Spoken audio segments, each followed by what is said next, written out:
네, 참 우리 박사님 덕택에 오늘 영상 원래 파이 포럼이 이제 제가 발표하는 게 40분이었거든요.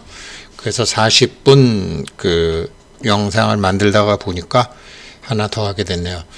예, 정말 파이코인은 다른 코인과 형태는 같지만 내용이 달라요. 개념은 같지만 본질이 달라요. 왜 그런지 정말 이거를 파악하는데 저도 굉장히 오랜 시간이 걸렸어요. 형태는 같아요. 그런 내용은 다릅니다. 목적도 달라요. 하는 방법도 달라요. 지금 다른 암호화폐는 기존의 화폐에 대한 고정된 인식에 묶여 있어요. 고정된 인식에 묶여 있는데 이 사람들은 카운터 인투이티브라는 그런 방법을 통해서 고정된 인식을 넘어서고 있는 거예요. 그래서 그렇게 해서 혁명적 변화를 하는데 이 사람들이 어떤 혁명적인 변화를 하느냐, 제가 먼저 이 사람 걸 말씀드리면, 그러니까 지금 이제 증권혁명이라는 게 생기면서 법정통화와 증권의 이중구조로 이 소위 글로벌 경제, 세계화, 다국적 기업이 미국을 위시로 한 이제 경제가 세계를 이끌고 나가던 지난 한 30년간을 볼 때 이 사람들이 증권혁명이라는 것을 통해서 한 거는 대차 대조표 상에서 자산이 될 만한 것을 분류해 가지고 떼어내서 그거를 증권화시킨 거거든요. 그랬는데 나중에 부실한 위험 자산까지도 떼어내서 자산으로 만들어서 증권화시켰다가 그것이 터진 것이 리먼 브라더스 사태라고요. 이때 대차대조표 부실이라는 소리가 나오고, 대차대조표 부실이라는 건 자산 같지도 않은 자산을 크레딧을 주는 은행에서 그릇된 크레딧으로 이거를 사람들을 현혹시키는 일을 했죠. 그랬는데 이 파이코인 이 사람들은 자산을 재발견하는 거예요. 대차대조표상에 있는 자산을 증권화시키는 게 아니라 세상에 자산이라는 것을 재발견한 거예요. 이 사람들이 제일 먼저 재발견한 자산은 진짜 사람들이 하나씩 들고 있는 핸드폰이었어요. 이 자산의 재발견으로 이 사람들이 화폐혁명을 시작했고, 그리고 그 사람들이 들고 있는 핸드폰과 그 사람 그 자체, 이거를 국제 전략적 관점에서 자산으로 본 것이고 이것을 코인화시키는 거예요. 이게 지금은 아직까지 사람들에게 공명현상을 일으키지 않아요. 저 같은 사람과 대부분의 이제 이거 하시는 분들이 이 파이 네트워크와 공명이 된 것은 새로운 무엇이 생겼는데 겁이 나서 못했는데 나의 생존과 크게 영향이 없는 그런 핸드폰으로 채굴할 수 있는 코인이라는 그런 이 사람들의 비즈니스와 이게 공명이 된 거예요. 그래서 한 거예요. 그렇지만 지금 이제 상장을 앞두고 채굴률은 현저하게 낮아지고 있어요. 앞으로 공명은 한 차원에서만 이루어지는 게 아니에요. 계속 진화하면서 나선형으로 상승하면서 이 차원이 높은 것으로 계속 공명이 일어나야 돼요. 여기에 대해서 확실히 공부하는 사람이 남의 마누라지만 제가 어떤 마누라보다도 예뻐하는 이 청띠아오 빵이에요. 이 사람은 인간 행동, 그 다음에 인간 행동과 인구가 늘어나는 것에 대한 전문 지식으로 인류학 박사를 받았다. 이 사람은 나는 인간과 컴퓨터의 상호작용과 소셜 컴퓨팅, 그래서 핸드폰을 들고 있는 사람과 핸드폰 자체가 자산이라는 거죠. 이 상호작용, 그리고 인간들은 생존 욕구가 있는 거고, 그 다음에 또한 자기 발전 욕구가 있는 거고, 또한 학습 욕구가 있어요. 이것이 블록체인과 핸드폰과 웹3라는 것을 진화하는 거고, 이거를 인간 생동과 사회에 긍정적인 영향을 미치기 위해 기술을 사용하는 방법에 초점을 맞췄다. 다시 한번 말씀드리지만 파이코인 이전의 모든 코인 혹은 증권은 대차대조표 상에 있는 어떤 자산을 증권화시켰지만 이 사람들은 대차대조표에 있는 어떤 한 기업이나 어떤 창업주가 만드는 것의 자산이 아니라 인류 전체를 본 거예요. 인류 전체를 국제수지 자체를 본 거예요. 국제수지 자체를 보고 거기서 핸드폰과 사람과 그 핸드폰을 통해서 모든 통화를 연결시키는 거예요. 이거는 인플레이션을 없앨 수 있는 방법이고 이게 탈중앙화 방법과 이게 경제의 수단이 된다라는 거죠. 이 탈중앙화와 경제 수단의 방법으로 할 수 있는 게 트러스트 사회로 갈 수 있는데 그 트러스트가 블록체인이에요. 이 놀라운 기술은 전 세계 개인을 동원하여 참여하고 거기에 대한 기여를 받을 수 있습니다. 누구나 기여받는 거 아니에요. 핸드폰이 실명으로 있어야 되고 살아있는 사람이라야 돼요. 인터넷이 정보 교환을 통해서 세상을 더 많이 연결할 수 있게 했듯이 이 트러스트 사회인 블록체인과 이 통화의 한 형태인 암호화폐는 가치 교환을 더 가깝게 하고 더 번번한 협업을 가능하게 합니다. 이 번번한 협업이라는 게 중앙은행과 시중은행과 몇몇 사람들 사이에 왔다 갔다 하는 이런 풀린 돈의 인플레이션을 흡수할 수 있는 거예요. 이거는 완전히 애벌레가 나비로 바뀐 거예요. 다른 거는 다 그냥 번데기예요.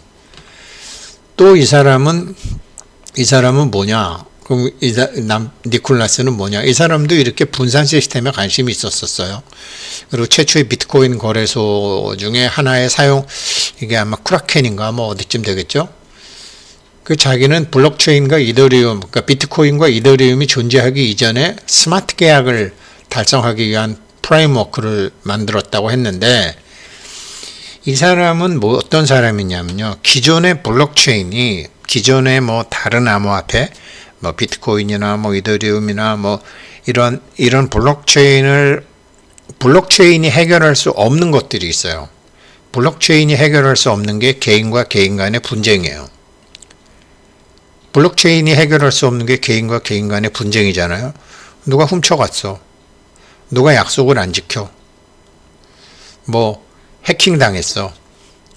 그리고 블록체인은 기존 블록체인은 보스로도 얼마든지 할 수 있어요.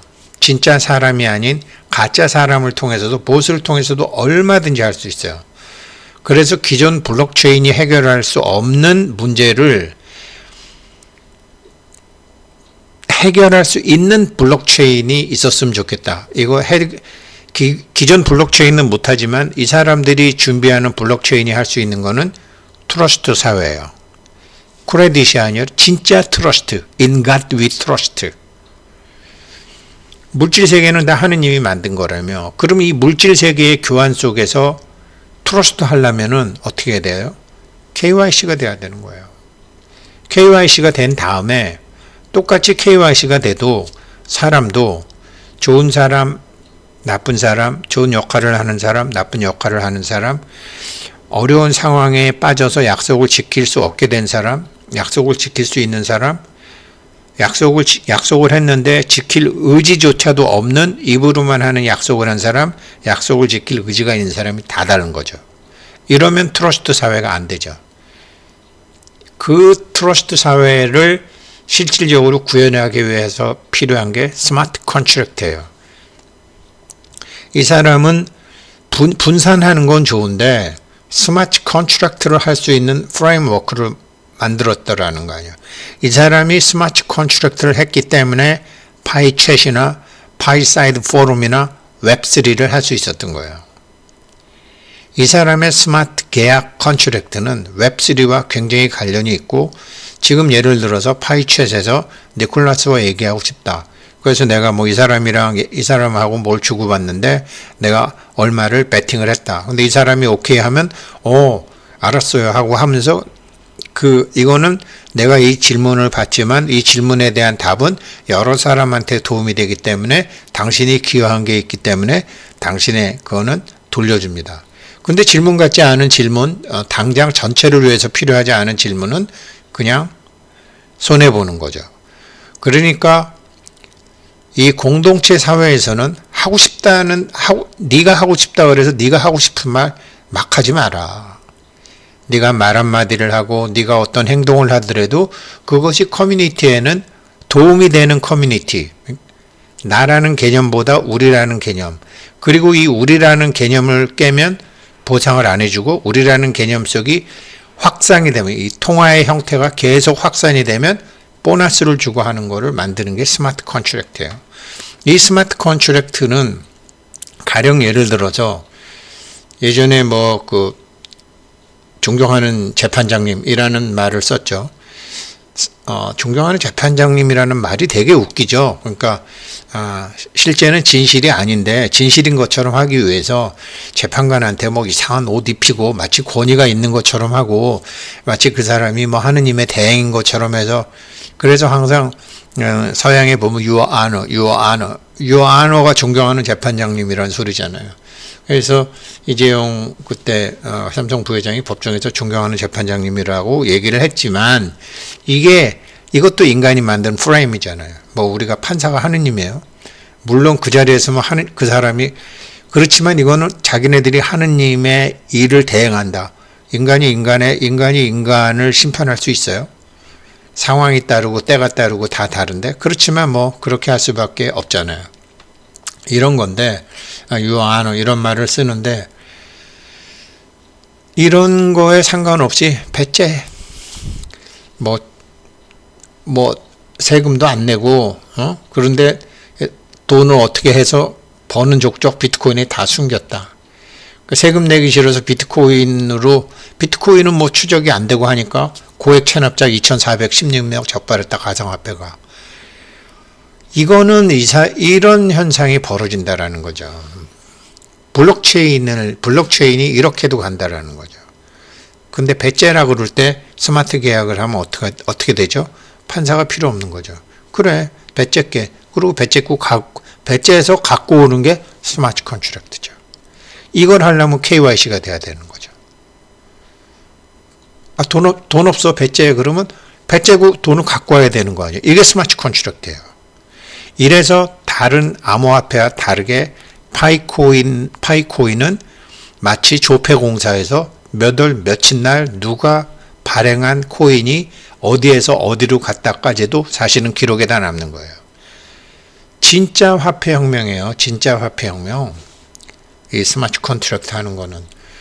파이 네트워크는 판사가 필요 없는 웹 3.0 세상을 만들어 가는 것. 이게 트러스트 사회잖아요. 우리가 판사한테 존경하는 재판장님 한 거는 이건 크레딧이잖아요. 인간이 법으로 만든 판사한테 크레딧을 준 거고 사람들끼리는 트러스트가 있어야 되잖아요. 근데 트러스트에서 안 지키는 사람들 있잖아요. 배째. 그러면서 지금 세금도 안 내고 빌려간 돈도 안 갖고 그러면서 자기는 가상화폐 잔뜩 갖고 있다. 이게 웹3 사회로 갖고 올 수 있는 게 스마트 컨트랙트죠. 이런 게 어떻게 다른 암호화폐와 같다고 생각하세요? 자산을 재발견했어. 자산을 교환하는 방법도 바꿨어. 그리고 이것은 지금 현재에 풀려가지고 전 세계에 풀려가지고 암세포처럼 뭉쳐가지고 이상한 데 쓰이고 흡수도 안 되고 우리가 나이 드신 분들 사열 같은 거 해보면 알지만 사열하면 나쁜 피만 나오나요? 생피도 같이 뽑혀 나와요. 그러니까 통화를 위축하게 되면 경제가 줄어버리잖아요. 요즘 한국은 전 세계에 비해서 경제 운영을 굉장히 잘하고 있죠. 환율 같은 거 보게 되면 굉장히 잘하고 있는 거예요. 뭐든지 프로테지나 비율로 봐야 되잖아요. 그래서 이 사람들이 하는 트러스트 사회는 이 달러에 있는 인가누이 트러스트를 진짜 말로만 사기치는 게 아니라 진짜 인가누이 트러스트를 만들어가고 있는데 그게 스마트 컨트랙트니 웹 3.0이니 자산의 재발견이니 하는 쪽으로 가고 있는 거예요. 그래서 파이코인은 다른 코인과 화폐로서의 개념 같지만 본질이 다르다. 그런데 어떻게 이거를 다른 코인과 해서 올해는 40불, 내년에 50불, 60불, 220불. 아니에요. 엄청 가요. 그래서 제가 파이코인 하시는 분들 운 좋다고 맨날 무슨 복으로 이거 하셨는지 모르지만 이제 이렇게 하시는 거죠. 29일 날 이런 말씀 드리면 재미가 없을 것이라고 생각하셨나 봐요. 29일 날은 좀 먹물스럽게 잘 해보도록 하겠습니다. 감사합니다.